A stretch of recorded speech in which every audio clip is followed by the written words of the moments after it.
दोस्तों, ये किला गवाह है उन शरणार्थियों का जिन्होंने विभाजन का दंश झेला, जिन्होंने विभाजन की त्रासदी झेली। इसकी सबसे बड़ी ख़ासियत है कि यह उस समय दिल्ली की सबसे खूबसूरत मस्जिदों में से एक मानी जाती थी। दोस्तों, ये वही लाइब्रेरी है जिसकी सीढ़ियों से गिरकर हुमायूँ की मौत हो गई थी। वो 1000 ईस्वी पूर्व के हैं, जो महाभारत के काल का टाइम रहा था।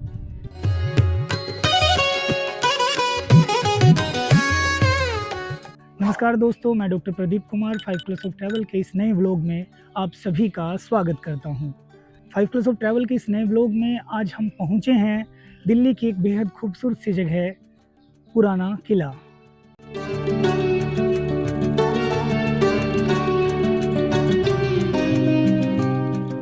दोस्तों, अक्सर मैं अपने व्लॉग्स में देश भर की हिस्टोरिकल जो जगह है, जो इमारतें हैं, महल हैं, मकबरे हैं, उनसे आपको रूबरू करवाता हूँ। साथ में बताता हूँ उनके इतिहास के बारे में, उस समय के कल्चर के बारे में, लाइफ़स्टाइल के बारे में क्या रहा होगा। उन तमाम जो पॉइंट्स हैं उनको मैं आपके साथ शेयर करता हूँ, साझा करता हूँ।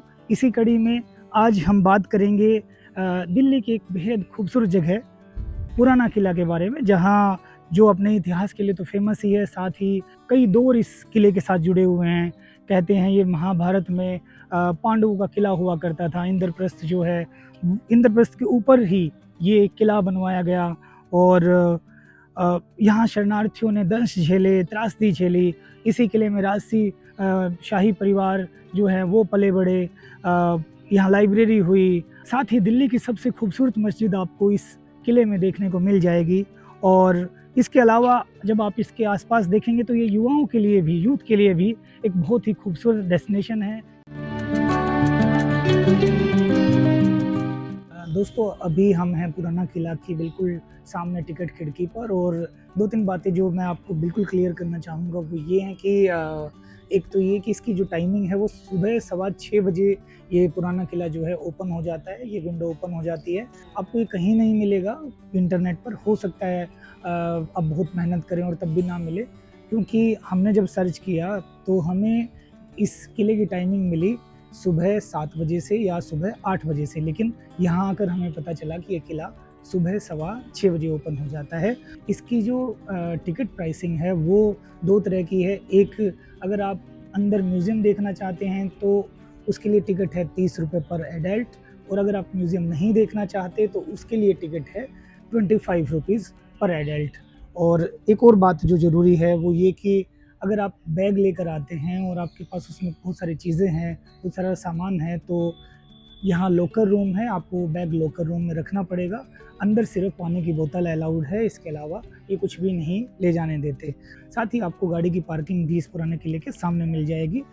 66 रुपये पूरे दिन भर का वो चार्ज लेते हैं। तो चलिए शुरू करते हैं अपना सफ़र।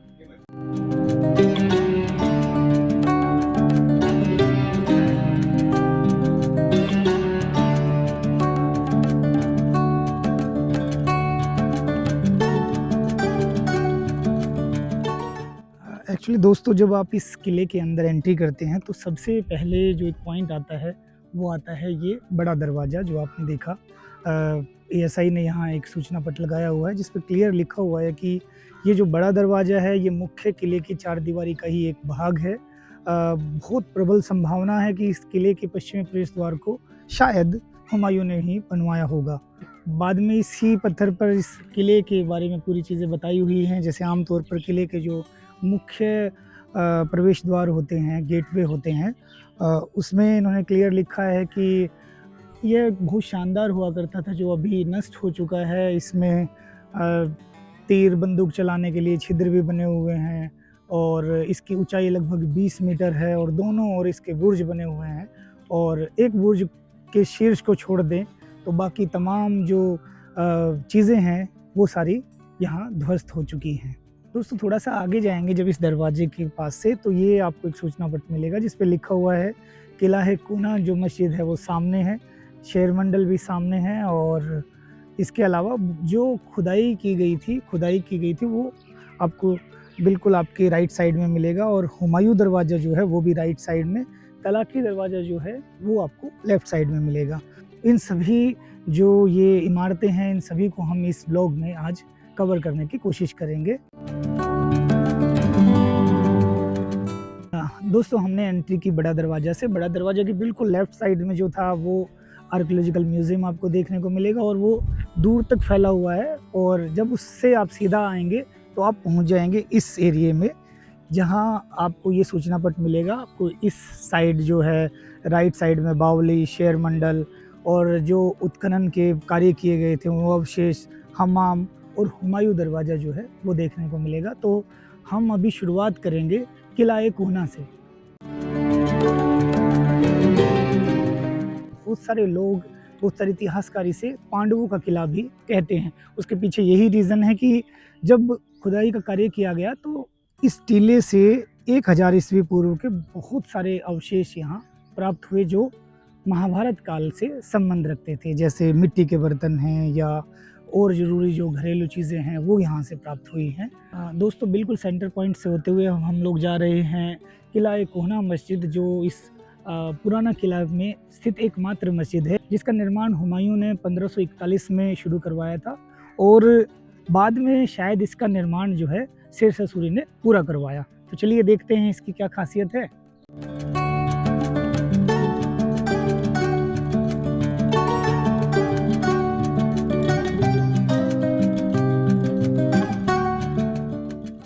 दोस्तों अगर आप इस मस्जिद की बनावट की बात करेंगे तो जैसा कि हम नॉर्मली उस दौरान की सभी मस्जिदों में देखते हैं, ये क्वार्टाइज पत्थर है, लाल बलुआ पत्थर है और बीच में संगमरमर भी आपको कहीं कहीं दिखाई देता है। मैंने अक्सर अपनी पुरानी वीडियो में भी बताया है कि मुग़ल काल की बहुत सारी इमारतों पर लोधी काल की जो स्थापत्य कला है उसकी छाप साफ दिखाई देती है। तो चलिए देखते हैं आगे क्या है इस मस्जिद में ख़ास बात।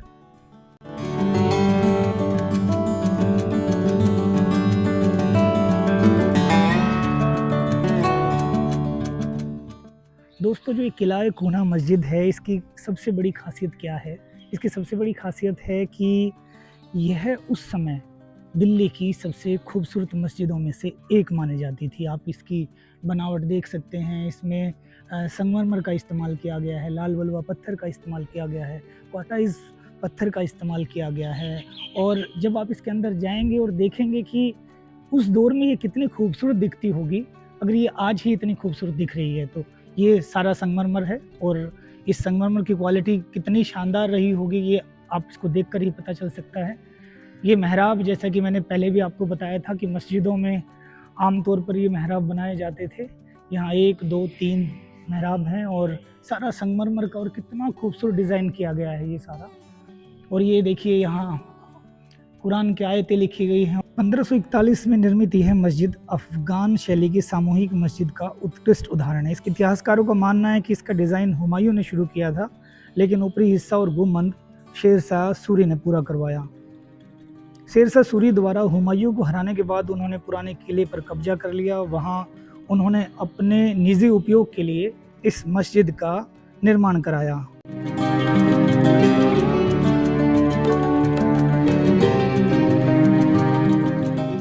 दोस्तों जब आप इस मस्जिद के अंदर आते हैं तो आपको राइट साइड में, मस्जिद के राइट साइड में ये ऊपर जाने का रास्ता आपको दिखाई देगा, अभी बंद कर रखा है। ये शायद जो महिलाएं होती थी उस दौर में, शाही परिवार की जो महिलाएं होती थी, वो पहली मंजिल पर जाकर वहाँ खुदा की इबादत करती होंगी, ऐसा इतिहास में वर्णित है। कई जगह हमने पढ़ा है कि जो मस्जिद है इसके ऊपरी जो तल है, पहली जो मंजिल है, उस पर महिलाओं की इबादत करने के लिए ये जगह बनाई गई है। साथ ही आपने इस पूरी मस्जिद को देखा है। इस मस्जिद में मैंने आपको बताया कि संगमरमर, लाल बलुआ पत्थर और क्वार्टाइज जैसे बेशकीमती बहुमूल्य पत्थरों का उस समय इसमें इस्तेमाल किया गया है। और जो आप ये मस्जिद का स्ट्रक्चर देखेंगे ये आपको तमाम उस दौर की, मुग़ल काल में और लोधी काल की दौर की जितनी मस्जिदें बनी हुई हैं, आपको ये सेम स्ट्रक्चर दिखाई देगा। किला-ए कोहना मस्जिद नाम का मतलब है पुराने किले की मस्जिद, जिसका उपयोग एक सामुदायिक मस्जिद के रूप में होता था।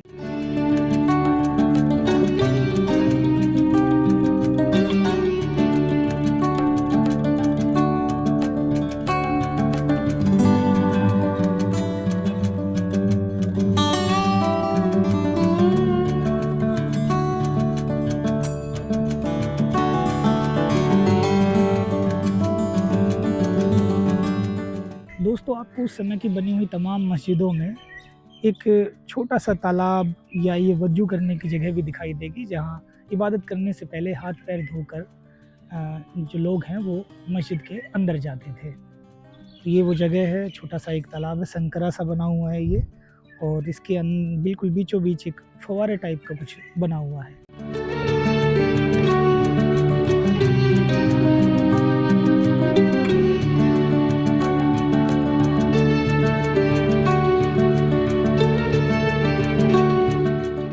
दोस्तों ये शेरमंडल जो है 1541 ईस्वी में शेरशाह सूरी ने बनवाया था। ये 2 मंजिला है और पहले इसे शेरशाह सूरी ने इस्तेमाल किया अपने मनोरंजन के लिए, और बाद में जब हुमायूं ने इस किले पर कब्जा कर लिया, इस इमारत को हुमायूं ने अपने पुस्तकालय के रूप में इस्तेमाल किया।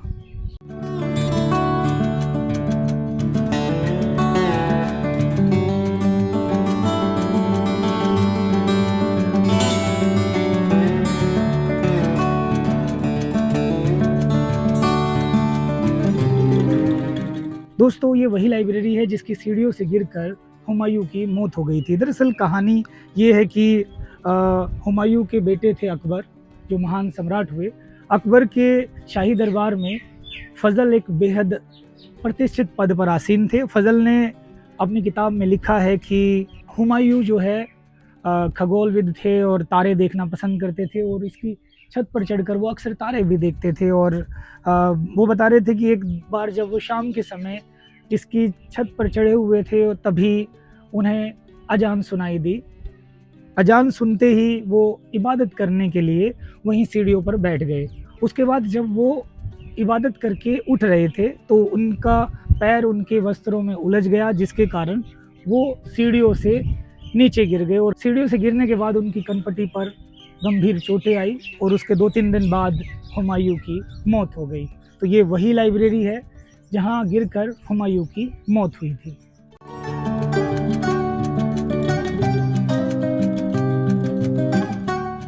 दोस्तों शेरमंडल इमारत के बिल्कुल सामने जब आप आएंगे तो आपको ये खंडर दिखाई देंगे, जो मुग़ल काल के, मुग़ल दौर के हमाम होते थे। हमाम मतलब स्नानागार।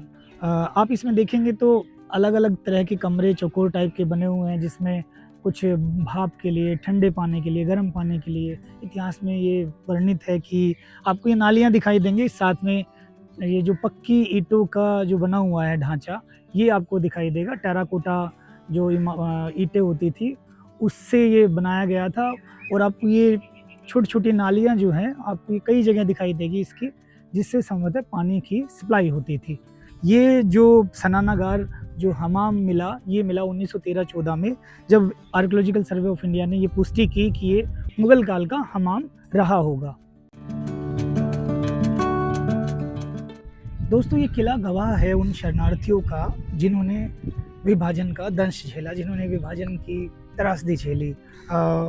वो इस पूरे किले के अंदर जब भारत सरकार ने 1947 में इसको अपने कब्जे में ले लिया था, और सारा जो मैनेजमेंट है वो भारत सरकार ने अपने कंट्रोल में ले लिया था, तो सबसे पहले जो कैंप लगाए गए थे वो पुराना किला और हुमायूं का मकबरा, ये 2 बड़े कैंप लगाए गए थे, और दोनों का ही मैनेजमेंट जो है वो भारत सरकार ने अपने कंट्रोल में ले लिया था। खास बात ये कि यहाँ 12,000 वो सरकारी कर्मचारी थे जिन्होंने पाकिस्तान में जाकर सेवा करने का निर्णय लिया। इसके अलावा जो पाकिस्तान से सिख शरणार्थी यहाँ आए थे उन्हें भी सबसे पहले यहीं बसाया गया था, और जब उन्हें यहाँ बसाया गया तो वो लंबे समय तक यहाँ रहे। इस दौरान उन्होंने अपने स्कूल यहाँ बना लिए, अपने दुकानें यहाँ से चलाई, इसके अलावा सोसाइटीज़ उन्होंने यहाँ से बना ली, और तमाम जो जीवन यापन के जो तरीके थे वो उन्होंने एक तरह से यहाँ सेट कर लिया था। और ये दौर चलता रहा तकरीबन 70 के दशक तक, जब तक कि भारत सरकार ने इस किले को टूरिज़्म के लिहाज से खाली नहीं करवा लिया। सोचिए जिन मेहराबों में कभी रात सी चहल पहल थी, आज उन्हीं किलों में, उन्हीं खंडरों में शरणार्थी सर छुपाने की जगह ढूंढ रहे थे।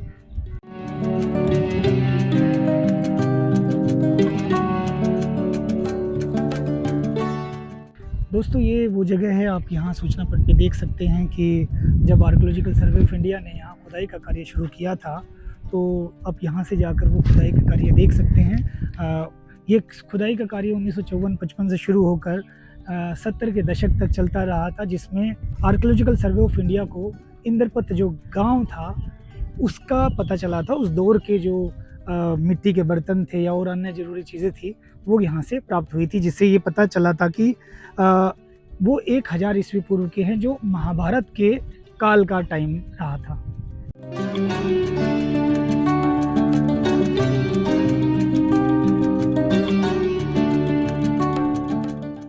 दोस्तों ये है हुमायूं दरवाज़ा।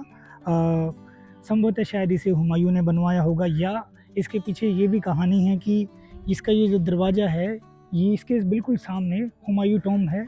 हुमायूं टॉम की तरफ ओपन होने के कारण इसे हुमायूं दरवाज़ा भी कहा जाता होगा। कुछ इतिहासकार ये भी कहते हैं कि इसे हुमायूं ने बनवाया, लेकिन जो इसका ऊपरी भाग है वहाँ पर एक जगह लिखा हुआ मिला है कि धुंधला धुंधला सा है वो, कि वो शेरशाह सूरी द्वारा ये बनवाया गया है। ठीक है, ये शायद आप इसको इस पे पढ़ सकते हैं सूचना पट पर भी। यहाँ इन्होंने लिखा है कि यद्यपि यह दरवाज़ा हुमायूं दरवाज़ा के नाम से जाना जाता है, लेकिन दरवाजे की जो ऊपरी मंजिल में एक कक्ष बना हुआ है वहाँ हल्की पड़ चुकी शाही के एक लेख से ये जानकारी मिलती है कि इस दरवाजे के निर्माण का कुछ श्रेय शेरशाह सूरी को भी जाता है। मतलब शायद इस दरवाजे का कुछ हिस्सा शेरशाह सूरी ने भी बनवाया होगा। और आप जब इसको देखेंगे तो आपको ये दिखाई देगा कि इसमें इस दरवाजे के 2 प्रवेश द्वार हैं, एक निचला द्वार और एक ऊपरी द्वार। निचला द्वार खाई में पानी की सतह पर खुलता है, जबकि जो ऊपरी दरवाज़ा है वो कोई खींचने वाला पुल या उप सेतु के द्वारा वहाँ जाया जाता होगा। तो इस तरह के 2 ये दरवाजे आप यहाँ देख सकते हैं। दोस्तों हम हैं इस दरवाजे के निचले हिस्से में, और आप ये देखेंगे तो ये जो दरवाज़ा बनाया गया है ये यहाँ बंद कर दिया गया है। अभी यहाँ अभी कोई जाने का रास्ता नहीं, लेकिन उस समय ये इस दरवाज़ा शायद नीचे खाई की तरफ या पानी की नहर की तरफ ये दरवाज़ा जरूर जाता होगा।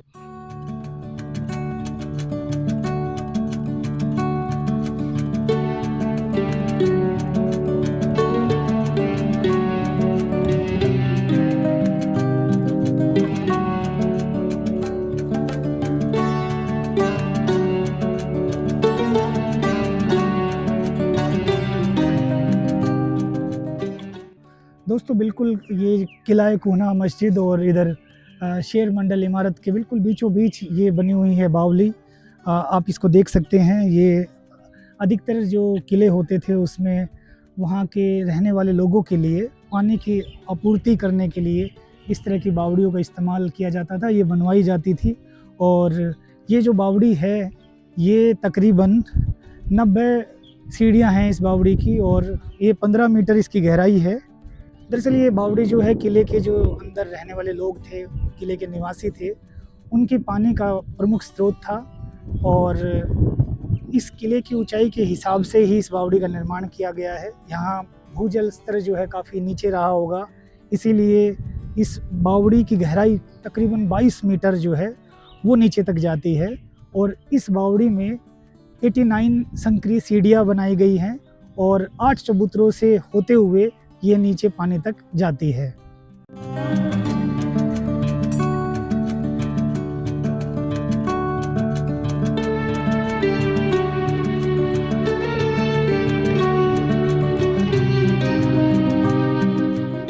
आर्कियोलॉजिकल म्यूज़ियम बिल्कुल ये जो बड़ा दरवाज़ा है इसके साथ में ही है। और आर्कियोलॉजिकल म्यूज़ियम की एक और बात, जब आप टिकट मिलती है तो आप, क्योंकि यहाँ एंट्री जो है सुबह 6:15 बजे शुरू हो जाती है, लेकिन ये जो म्यूज़ियम है ये खुलता है सुबह 9 बजे, तो इसको आप 9 बजे से देखना शुरू कर सकते हैं। और ये सूचना पट अगर आप देखें तो इस पर साफ लिखा हुआ है कि इस म्यूज़ियम के अंदर जब यहाँ खुदाई की गई थी इस टीले पर, तो 1000 ईस्वी पूर्व के दौरान के बहुत सारे अवशेष, बहुत सारे मिट्टी के बर्तन यहाँ पर प्राप्त हुए थे, जिसके कारण, क्योंकि वो दौर रहा पांडवों का, महाभारत का, तो ये अनुमान लगाया गया कि यहाँ पहले पांडवों का बसाया हुआ इंद्रप्रस्थ जो नगर था वो था, और इसी इंद्रप्रस्थ नगर पर बाद में ये पुराना किला बनवाया गया। तो चलिए इस आर्कियोलॉजिकल म्यूज़ियम को देखते हैं कि क्या है इसमें खास बात।